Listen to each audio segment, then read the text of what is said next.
Salutations, my name is the Schmaltzy Cynic, and in today's video we're going to discuss I am the terror who strikes in the night. I'm the one who kicks swords in midair. I am the Doomslayer. Wait, hold on a second. Oh, minor miscorrection. I am Shady Knight.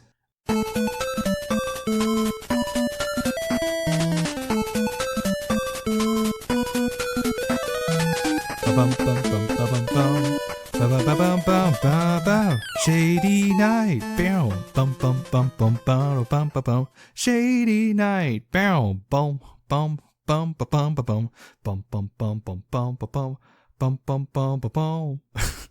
I'm having too much fun here.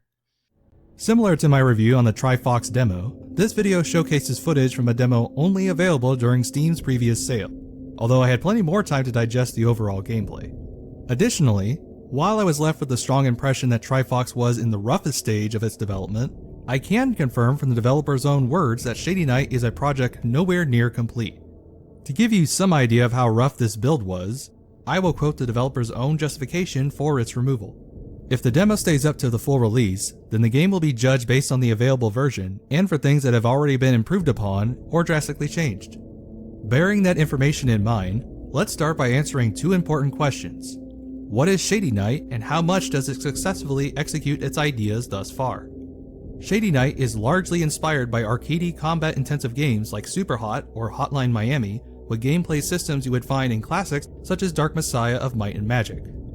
Specifically, that game in particular resembles much of Shady Knight's core combat system, especially with the sheer amount of conveniently placed spikes scattered all over.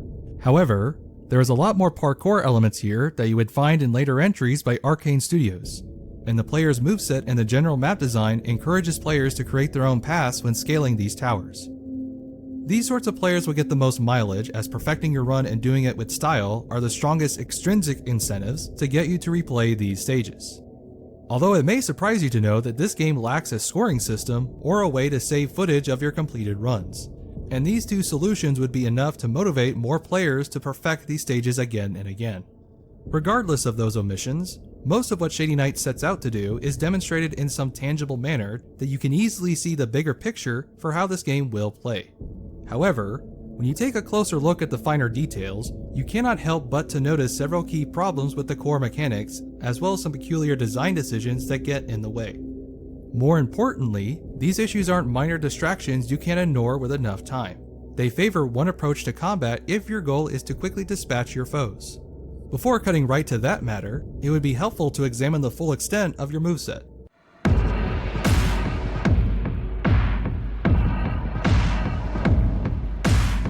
Your primary controls let you swipe, pick up and throw objects, block attacks, jump, grab ledges, hop on enemies, kick, and slide. Additionally, you can switch from attacking with your sword to throwing it, and yes, you can kick it in midair too, along with charging up your swings, performing a dive attack, or triggering a temporary slow motion by sliding and kicking at the same time. This last ability can also be used in midair if you switch to the throwing mode, which can help line up your attacks or aim your downward thrusts. Whether or not the game properly teaches you all these maneuvers is something best reserved for the future, but it's a good example to show how the gameplay can often feel restricted within its own control scheme. While the sheer number of abilities might make you believe this game suffers from having one too many buttons, the actual problem comes from how many context-sensitive actions overlap one another, and often by the smallest arbitrary changes. All the options I have outlined work with 5 buttons, which should be more than enough, but there are situations where the layout creates further complications.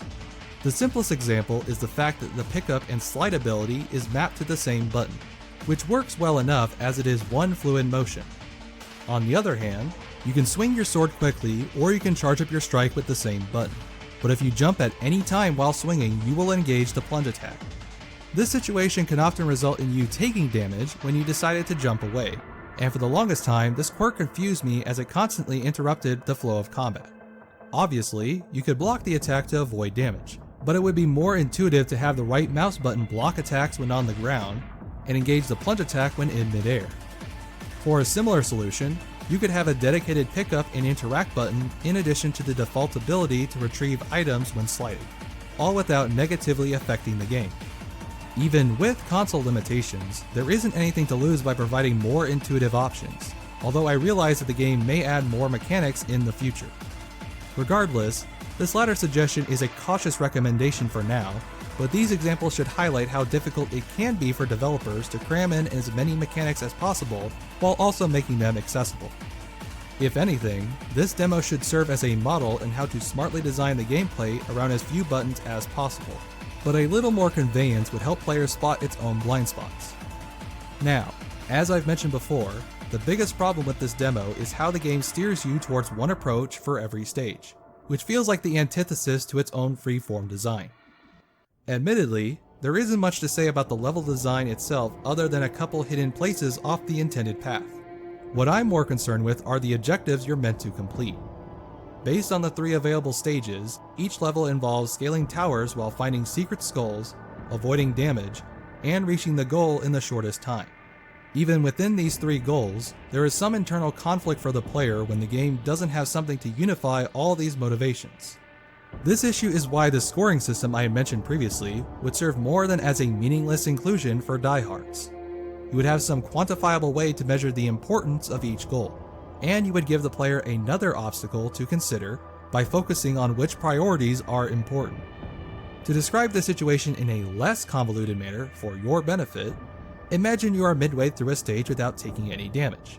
Do you wander off the intended route for a secret to get more points? Is that decision worth the added time needed to complete the stage, or the risk of getting harmed? Would it cost you more to avoid the secret, or to risk getting hit? Furthermore, could you have reached this part of the level from another angle, and could you have earned more points by taking out the enemy encounters along the way while also getting the secret? All these considerations are only a microcosm of the potential you could add to this game with one meaningful inclusion. But you could take this idea even further if you implemented it with a robust scoring system for combat. Before we continue any further, I want to broaden my perspective for a moment as I realize this section has mainly focused around my own armchair game developer ideas. The purpose isn't to make the game exactly how I envision it to be. I'm providing explanations and hypothetical examples as a player to help inform the developer why the demo lacks a cohesive objective. It's possible that the developer doesn't care for scoring systems, or the idea is something planned for the future. Regardless, my point is that some players will want something more tangible if you want them to replay these stages.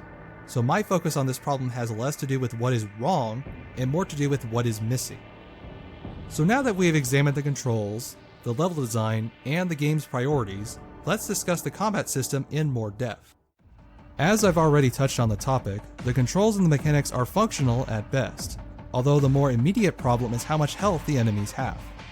The long and short of the matter is that enemies take way too many hits with your sword, so you often rely on other creative solutions around you. What would take 3 swings to kill one enemy can be swiftly resolved with 1 kick to a spike wall. Now, the developer has touched on this topic about the demo's balance and the overpowered nature of certain methods, so I hope this problem will be resolved in time. However, despite the demo's flaws on this matter, it does succeed at making the combat system engaging while keeping things relatively simple, which is thanks in no small part to the environmental destruction system. Much like Superhot, if you examine Shady Knight's combat system in isolation, you will quickly realize how one-dimensional this game is to play. But that would omit how much the environment serves a vital role. While your weaponry is limited to swords and barrels, you also have wooden boards, spikes on walls, fire, boxes on top of scaffolds, the sky, and essential dread as other means to dispatch enemies. Okay, maybe that last one doesn't always work out so well. The real purpose for these alternatives is to provide useful distractions for the simplistic melee mechanics, and it also allows players to show off their own ingenuity in combat. Considering that 1 kick to a wooden board will kill any enemy, the demo heavily encourages you to make the most of this system if you want to quickly resolve any fight. However, I don't believe the game needs to hamper your weapons in order to encourage more players to be creative when they fight. Going back to my past suggestion about scoring systems, you could look at Bulletstorm as an example in using the scoring system to promote more stylish kills while still providing the player an effective arsenal. Again, this suggestion is an extension with what you already do in the game, but you also provide a clearer methodology for the player in how to be the best. So this video accidentally spiraled out into a rather exhaustive look at Shady Knight. But if I had to summarize the whole experience in one word, it would be potential. Boy, I'm really pushing the limits of my analysis here, aren't I? Obviously, a demo is designed to promote the idea of a game, which doesn't always translate into its final execution. For all I know, the final game could have these same issues, or it may undergo a drastic revision altogether. But this demo's overall vision, however distorted it may be from total clarity, is one you don't have to look too hard to find a brighter future.